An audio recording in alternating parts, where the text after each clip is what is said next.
Hello बच्चों, आज हम बचेंद्री पाल जी की एक आत्मकथा एवरेस्ट मेरी शिखर यात्रा के बेस पे आधारित आपका कक्षा 9 का पाठ एवरेस्ट मेरी शिखर यात्रा पढ़ने जा रहे हैं। और बचेंद्री पाल के बारे में जैसा इन्होंने बताया है कि उत्तरांचल के चमोली ज़िले में बम्पा गांव में 24 मई 1954 को पैदा हुई थी और उनकी माँ हंसा दे नेगी थी और पिता किशन सिंह पाल थे और वो अपने परिवार में तीसरी संतान थी। घर के हालात बहुत ख़राब बताए हैं और ज़्यादा पैसे नहीं थे, सिलाई कढ़ाई करके उन्होंने अपने गुजारा कर दी थी। और उनके प्रिंसिपल जो थे वो उनमें बहुत अगाध श्रद्धा रखते थे। उनको पता था कि लड़की आगे चल के कुछ करेगी, तो उन्होंने उनके पिता को किसी तरह मनाया कि इस लड़की को शिक्षा जारी रखने दें, एजुकेशन जारी रखने दें। और बचेंद्री पाल जी ने एमए और उसके बाद में बैचलर ऑफ एजुकेशन यानी कि बीएड की डिग्री हासिल की। और इनके बड़े भाई जो थे वो इनको पहाड़ों पे चढ़ने से रोकते थे कि तुम लड़की हो, तुम पहाड़ों पे चढ़ के क्या करोगी। तो बचेंद्री पाल जी को बहुत बुरा लगता था, लेकिन जहाँ जैसे इनकी शिक्षा पूरी हुई उसी दौरान इंडियन माउंटेन फाउंडेशन ने महिला पर्वतारोहियों की खोज शुरू की और इनका सिलेक्शन हो गया। और कहते हैं कि ट्रेनिंग के दौरान 7,500 मीटर ऊंची मान चोटी पे इन्होंने बहुत सफलतापूर्वक चढ़ाई की थी। और कई महीनों के ट्रेनिंग के बाद में फाइनली वो दिन आया जब ये 7 मार्च को दिल्ली से काठमांडू के लिए रवाना हुई। 7 मार्च को दिल्ली से जब ये काठमांडू के लिए हवाई जहाज़ से निकले तो इनसे पहले ही एक एडवांस टीम यानी कि अग्रिम दल जिसे बार बार मेंशन किया गया इस पाठ में, वो नेपाल काठमांडू पहुंच चुका था। तो ये पाठ पढ़ने से पहले कई बच्चों को शायद एकदम से ध्यान नहीं आता है कि माउंट एवरेस्ट जो है वो नेपाल में है और नेपाल जाने के लिए वीज़ा लेना पड़ता है। माउंट एवरेस्ट भी चढ़ने के लिए एक एनानिमस बॉन्ड साइन करना पड़ता है, ऑटोनोमस बॉन्ड भी शायद उसको कहते हैं कि अपनी सुरक्षा की जिम्मेदार हम खुद होंगे। लेकिन क्योंकि एक सरकारी अभियान पे गई थी तो इनके साथ में अग्रिम दल यानी एडवांस टीम थी, मेडिकल टीम थी और डिफेंस टीम थी यानी कि सुरक्षा दल भी था। इस पाठ को पढ़ते समय आपको काफ़ी सारी परेशानियों का सामना करना पड़ेगा, क्योंकि एक बहुत ही एक्सपीरियंस अनुभवी पर्वतारोही जिसने माउंट एवरेस्ट पे फतह पाई थी, उन्होंने अपने एक्सपीरियंसेस से लिखा था ये चैप्टर। और ये जो कहानी शुरू हुई थी 7 मार्च 1984 को शुरू हुई थी। और वो जब हिमालय पर चोटी पे पहुंची, माउंट एवरेस्ट पे पहुंची, तो 23 मई 1984 थी। यानी कि ये एक लंबा पर्वतारोहण अभियान था। बहुत सारे दिन लगे, महीने लगे, उसके बाद जाके वो जो है वहाँ पे पहुँच पाई थी। तो ये बहुत मेहनत का काम था, बहुत हिम्मत का काम था और उनको बहुत ज़्यादा परेशानियों का सामना भी करना पड़ा था। ये पाठ जब आप पढ़ेंगे तो आपको बहुत सारी छोटी छोटी चीज़ों का कदम कदम पे ध्यान रखना पड़ेगा, क्योंकि कई बार एमसीक्यूज़ होते हैं या छोटे छोटे क्वेश्चंस होते हैं कि वो कभी भी कहीं से भी कुछ भी पूछ सकते हैं। हो सकता है कोई क्वेश्चन पाठ शुरू होने की पहली 2-3 पंक्तियों से आ जाए, बीच में से कहीं से आ जाए या आखिर की 3-4 पंक्तियों में से आ जाए। तो शुरू से लेके आखिर तक इस पाठ को आपको बहुत ध्यान से पढ़ना है, क्योंकि बहुत टेक्निकल चैप्टर है और बेहद बारीकियों को समेट के लिखा गया है। तो उससे क्या होता है कि वो बताने की कोशिश करते हैं कि आपको कि उनके साथ में क्या क्या हुआ था, कैसा माहौल था, किस तरह का अनुभव था और कितनी कठिनाइयों से गुजरना पड़ा। बचेंद्री पाल जी ने सबसे पहले जो जिक्र किया है नमचे बाज़ार का जिक्र किया है, वो शेरपा लैंड का एक बहुत ही इम्पॉर्टेंट एरिया है। और ज़्यादातर शेरपा वो कुली होते हैं जो पर्वतारोहियों के साथ में जो माउंट एवरेस्ट की चढ़ाई करते हैं उनके साथ में उनका सामान ढो के चलते हैं। और ये नमचा बाज़ार ही था जहाँ से उन्होंने सबसे पहले एवरेस्ट को बहुत पास से देखा था। और नेपालियों में माउंट एवरेस्ट को सागर माथा के नाम से कहते हैं और बचेंद्री पाल को ये नाम बहुत अच्छा लगा। एवरेस्ट की तरफ गौर से देखते हुए बचेंद्री पाल कहती है कि उन्होंने एक बहुत बड़ा बर्फ़ का फ्लावर टाइप देखा जो कि माउंट एवरेस्ट की चोटी के ऊपर घूम रहा था, ऐसे फ्लैग जैसा लग रहा था। तो जब उन्होंने उसके बारे में पूछताछ की तो उनको बताया कि वहाँ पे 150 किलोमीटर प्रति घंटे की रफ़्तार से हवाएं चलती हैं और उसमें बर्फ़ के जो छोटे छोटे कण हैं वो भी बर्फ़ के साथ घूमते हैं। और ये जो बर्फ़ का प्लूम था या फ्लैग टाइप का था जो एवरेस्ट पे घूम रहा था, ये 10 किलोमीटर से भी ज़्यादा डायमीटर या रेशो का हो सकता था। और जितने भी लोग पर्वतारोही ऊपर जाते थे उनको ख़राब मौसम में इसको झेलना ही पड़ता था और उससे वो शायद थोड़ा डर भी गई, लेकिन फिर भी वो इन्फैचुएटेड थी। उन्होंने खुद कहा है कि उनको बहुत अच्छा लगता था और वो उन चुनौतियों का सामना करना चाहती थी जो माउंट एवरेस्ट पे जाने वालों को सबको ही फेस करनी पड़ती थी। 26 मार्च को ये नमचे बाज़ार से पेरिस पहुंची तो इनको पता चला कि जो वहाँ पे स्नो स्लाइडिंग होती है, हिमस्खलन जो होता है, उसके कारण एक शेरपा कुली की डेथ हो गई थी। और खुम्बू हिमपात पे जाने वाले जो एक अभियान दल था उसकी बाईं तरफ में कोई पहाड़ी खिसकी थी और बहुत बड़ी चट्टान नीचे आके गिरी थी और काफ़ी सारे जो शेरपा कुली थे, करीब 16 शेरपा कुली बताए हैं, उसमें से एक की डेथ हो गई थी और 4 लोग घायल हो गए थे। और तो आप भी सोचिए 7 मार्च से 26 मार्च ऑलरेडी हो गई थी और ये लोग पेरिस तक ही पहुंच पाए थे। अब ये जो एकदम से डेथ की खबर मिली तो सभी लोग बहुत ज़्यादा स्ट्रेस्ड हो गए। और इनके जो अभियान दल था उसमें जो इनके कैप्टन थे वो कर्नल खुल्लर थे और वाइस लीडर जो थे, उपनेता जो थे, वो प्रेमचंद थे। और इसमें करीब 6 कैंप्स का जिक्र है जिसमें base camp, camp 1, camp 2, camp 3, camp 4 और साउथ पोल कैंप, ये चीज़ आपको ध्यान रखनी पड़ेगी। तो अभियान दल के नेता कर्नल खुल्लर थे और जो अभियान दल था उसके उपनेता जो थे वो प्रेमचंद थे। अब शुरू में ही इनको जब डेथ की न्यूज़ मिल गई तो थोड़ा सा डिप्रेशन सब में आ गया कि अभी अभियान शुरू हुआ है और डेथ की खबर मिल गई। लेकिन कर्नल खुल्लर ने इनको बताया कि ये बट नेचुरल है, स्वाभाविक है कि एक बहुत बड़ा अभियान है, इंडियन गवर्नमेंट का अभियान था, इंडियन माउंटेन फाउंडेशन का एक बहुत बड़ा अभियान था जिसमें पहली बार फीमेल माउंटेनियर्स को भी शामिल किया गया था। और इसमें डेथ्स जो है वो बट नेचुरल होती है, नेचुरली उसको एक्सेप्ट करना होता है। तो 26 मार्च को जो इनके उपनेता थे अग्रिम दल, वो पेरिस लौट कर आ गए। उन्होंने सबसे पहले इनको बताया कि खुम्बू हिमपात जो है उसकी क्या कंडीशन है और उन्होंने ये बताया कि उनकी एडवांस टीम जो थी उसने कैंप 1 जो कि हिमपात के ठीक ऊपर था, वहाँ का जो रोड था बिल्कुल क्लीन कर दिया था और रस्सियाँ बांध दी थी, झंडियाँ, छोटे छोटे फ्लैग्स लगा दिए थे और सारी चीज़ों का एक ब्यौरा ले लिया गया था कि कौन कौन सी मुश्किलें आ सकती हैं। और इन्होंने ये भी बताया कि ग्लेशियर जो है वो बेसिकली एक स्नो रिवर है और अभी भी बर्फ़ वहाँ पे गिर रही है। तो उनको हो सकता है कि आगे प्रॉब्लम चले, आगे उनके प्रॉब्लम हो और दोबारा सारा काम करना पड़े। अब ये बेस कैंप तक पहुंच पाते उससे पहले इनको एक और डेथ की खबर मिली कि क्योंकि जो वेदर था it was not very positive, not in favourable conditions, तो एक जो किचन असिस्टेंट था उसकी डेथ हो गई थी। तो बहुत होपफुल नहीं थे और बहुत ज़्यादा डिप्रेस थे कि एक के बाद एक 2 डेथ्स की खबर मिल गई। तो एवरेस्ट को इन्होंने जो है 2 बार देखा था, लेकिन बहुत दूर से देखा था। तो बेस कैंप पहुंचने के बाद इन्होंने एवरेस्ट और उसके पास में जो माउंटेन सीरीज़ थी उनको देखा। तो ये बताती हैं कि इतनी शॉक्ड हो गई देख के कि बहुत ही प्यारा सीन रहा होगा, बहुत सुंदर रहा होगा, नेचुरल ब्यूटी थी। तो एवरेस्ट लाओत्से और नुत्से की ऊंचाइयों से घिरी बर्फीली टेढ़ी मेढ़ी नदी जो थी वो इनको बहुत अच्छी लगी और बोली कि मैं उसे निहारती ही रही। तो अब इनको बराबर यही बताया जा रहा था कि बर्फ़ गिरती है, चट्टानें अलग अलग हो जाती हैं, बहुत गहरी खाइयाँ बन जाती हैं। और इन्होंने ये भी बताया कि इनका जितना भी टेन्योर था, जितने टाइम तक इनका ये हिमालय का जो एक कैंप चल रहा था उसमें ये बर्फ़ का गिरना जारी रहेगा। नेक्स्ट पैराग्राफ में इन्होंने बताया है कि डॉक्टर मीनू मेहता ने इन्हें एल्यूमिनियम की जो स्टेयर्स होती हैं उससे टेम्पररी पुल्स बनाना बताया।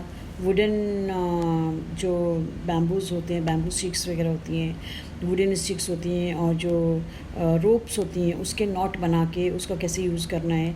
और बर्फ़ की जो आड़ी तिरछी दीवारें होती हैं माउंटेन पे, उस पर रस्सियों को किस तरह से बांधना है उस सब की जानकारी दी। और जो उनका जो एक एडवांस टीम जो चल रही थी उसके जो टेक्निकल एस्पेक्ट से वो क्या टेक्निकल काम करें उसके बारे में इन लोगों को डिटेल में बताया। और जब ये बेस कैंप पे थे, जब ये कैंप 1 पर पहुंची तो कह रही थी सिर्फ 2 लेडीज़ थी जो कैंप 1 पे पहुंची, और जब इन्होंने जो है बहुत धीरे धीरे, बहुत सारा सामान था तो धीरे धीरे चढ़ी, लेकिन जब कैंप 1 पे पहुंच गई और कर्नल कुलर को इन्होंने जानकारी दी तो वो बहुत खुश हुए क्योंकि पहली 2 लेडीज़ थी जो कैंप 1 तक पहुँची थी।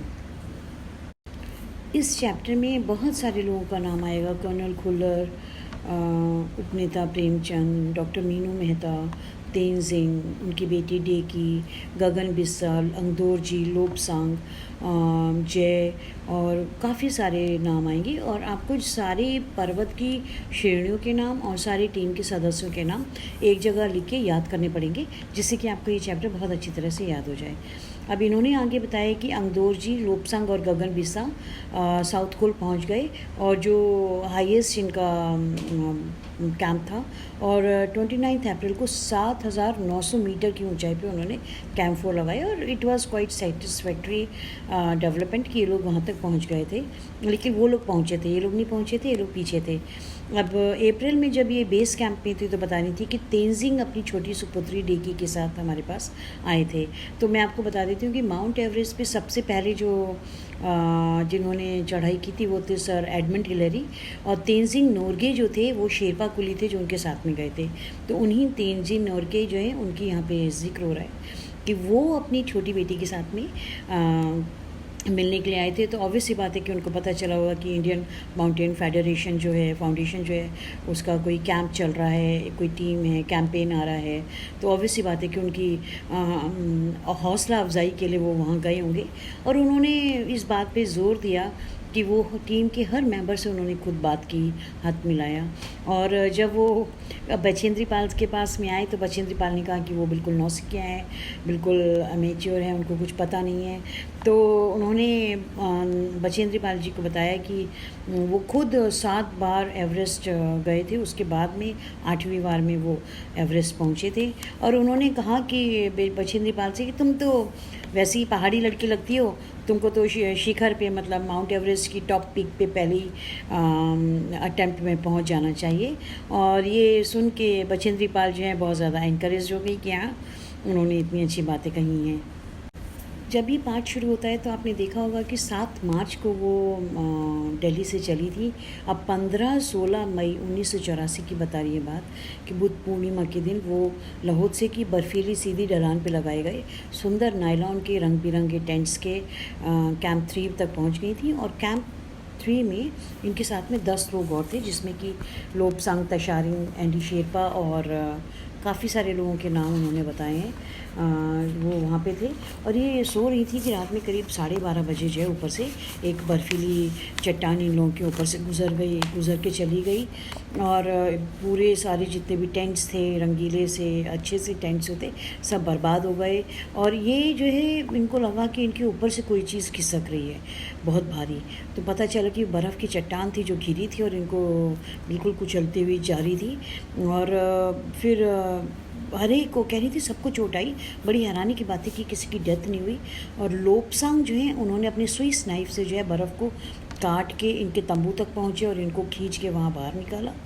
और तब तक मॉर्निंग तक सारे जो डिफेंस टीम थी वो सारी आ गए। और उसके बाद में एक शेरपा की टांग टूट गई थी, उसको ये लोगों ने खुद स्ट्रेचर बनाया, वापस नीचे लेकर आए। तो इनके जो टीम के नेता थे कर्नल खुलर, उन्होंने कहा कि इतनी हाइट पे किया गया ये बहुत ही बढ़िया सुरक्षा अभियान था, और ये बहुत ही ब्रेव काम था कि इतनी हाई पीक पे कैंप 3 पे जाके लोगों को रेस्क्यू किया था। बहुत ही ब्रेव काम था। और सारे जो 9 मेल मेंबर्स थे उनकी हड्डी पसलियाँ टूट गई थी, तो उनको बेस कैंप में भेजना पड़ा। और कर्नल खुल्लर ने इनसे कहा कि क्या तुम डरी हुई हो? तो बोली हाँ। तो बोली क्या तुम वापस जाना चाहोगी? तो बोली नहीं, मैं वापस नहीं जाना चाहती। अब ये यहाँ से साउथ पोल कैंप पहुँची, और इन्होंने क्या किया कि थोड़ी सी खाना इकट्ठा किया, कुकिंग गैस सिलेंडर्स। और दोपहर में बिस्सा आए और उन्होंने कहा कि क्या कर रही हो? तो ये चाय बना रही थी। और जय और मीनू अभी पीछे थे। तो इनको लग रहा था कि भाई ये लोग आएंगे नहीं तो मैं आगे की चढ़ाई कैसे करूँगी। तो इन्होंने क्या किया कि अपने थर्मस में जूस और चाय भर लिए और जो है तंबू से ये बाहर गई। और जैसे ही बाहर गई तो इनको मीनू मिल गई और की और जय थोड़ा पीछे थे। और जय जो थे वो इनको जेनेवा स्पर की चोटी के ठीक नीचे मिले। आपको कभी कभी क्वेश्चन भी आ सकता है कि बछेंद्री को जय किधर मिले थे। तो बछेंद्री को जय जेनेवा स्पर की चोटी के नीचे मिले थे और बड़े हैरान हुए और उन्होंने चाय वगैरह पी ली, लेकिन उन्होंने कहा कि आगे मत जाओ। तो बोले लेकिन मुझे की से भी मिलना था, क्योंकि इनको जो चढ़ाई थी जय और की के साथ में करनी थी। और थोड़ी देर और ये नीचे उतरी, इन्हें की मिल गया। की भी बहुत सरप्राइज शॉक्ड हुआ कि भाई आप नीचे कैसे उतर कर आई, आदमी ऊपर चढ़ता है तो ठीक है, नीचे क्यों उतर कर आई हो। तो उन्होंने कहा नहीं नहीं, देखो मैं माउंटेनियरिंग की मेंबर हूँ और मेरे को फिज़िकली कोई चोट नहीं पहुँची है, तो मुझे अपने टीम के जो मेंबर्स हैं उनकी हेल्प करनी चाहिए। वो हंसने लगा, उसने चाय वगैरह पी ली, लेकिन उसने कहा चलो किट में लेके चलता हूँ। तो थोड़ी देर के बाद में साउथ कोल कैंप से लाहाटू और बिस्सा भी इनको नीचे उतरने के लिए आए। और फिर साउथ कोल पे जैसे भी फैसिलिटीज़ थी वहाँ पे ये लोग पहुँच गए। और वहाँ पे लेकिन इन्होंने ये भी बताया कि पूरी अर्थ पे सबसे टफेस्ट जो एक सरफेस है वो साउथ कोल का है। और वो फेमस है कि वो बहुत ज़्यादा टफ सरफेस है, उस पर कील वील नहीं ठोक सकते, कोई फावड़ा नहीं चला सकते, कोई चीज़ टांग नहीं सकते। तो वो ऑब्वियस सी बात है कि माउंटेनियर्स के लिए बहुत ज़्यादा फेवरेबल जगह नहीं है। तो अगले दिन सुबह 4 बजे ये उठ गई। इन्होंने थोड़ी सी आइस जो है उसको पिघलाया और चाय बनाई और थोड़ा सा बिस्किट और आधी चॉकलेट का ब्रेकफास्ट किया। करीब 5:30 पे अपनी टेंट से बाहर निकली और अंगदौर जी जो है बाहर खड़े थे और आसपास में कोई था नहीं। तो अंगदौर जी जो है बिना ऑक्सीजन की चढ़ाई करने वाले थे, लेकिन उनके पैर ठंडे पड़ जाते थे, तो इसलिए वो ज़्यादा ऊपर जाके फिर रात में वहाँ नहीं ठहरना चाहते थे। वो या तो वो उसी दिन माउंट एवरेस्ट की पीक तक पहुँचना चाहते थे और वापस आना चाहते थे, या फिर वो नहीं करना चाहते थे, आगे बढ़ना ही नहीं चाहते थे। अब अंगदौर जी ने इनसे पूछा कि क्या तुम अभी चढ़ाई करना चाहोगी, तो ये बोली कि ठीक है। और उसके बाद में इनको अपनी जो कैपेबिलिटी थी उस पर पूरा भरोसा था और इसके अलावा कोई भी इनके साथ में जाने के लिए तैयार नहीं था। तो इन्होंने कहा ठीक है मैं चलती हूँ। तो सुबह 6:20 पे बाहर निकली और अंगदौर जी और जब ये बाहर आए तो दिन काफ़ी चढ़ाया था, हल्की हल्की हवा चल रही थी। और उसके बाद में ये चढ़ने लगी ऊपर, तो बता रही थी कि बिल्कुल बर्फ़ काटने के फावड़े इस्तेमाल किए और बहुत संभल के इन्होंने ऊपर चढ़ाई की। और थोड़े से ही मतलब 2 घंटे से कम समय में भी ये जो टॉप मोस्ट इनका कैंप था, शिखर कैंप था, वहाँ पहुँच गए।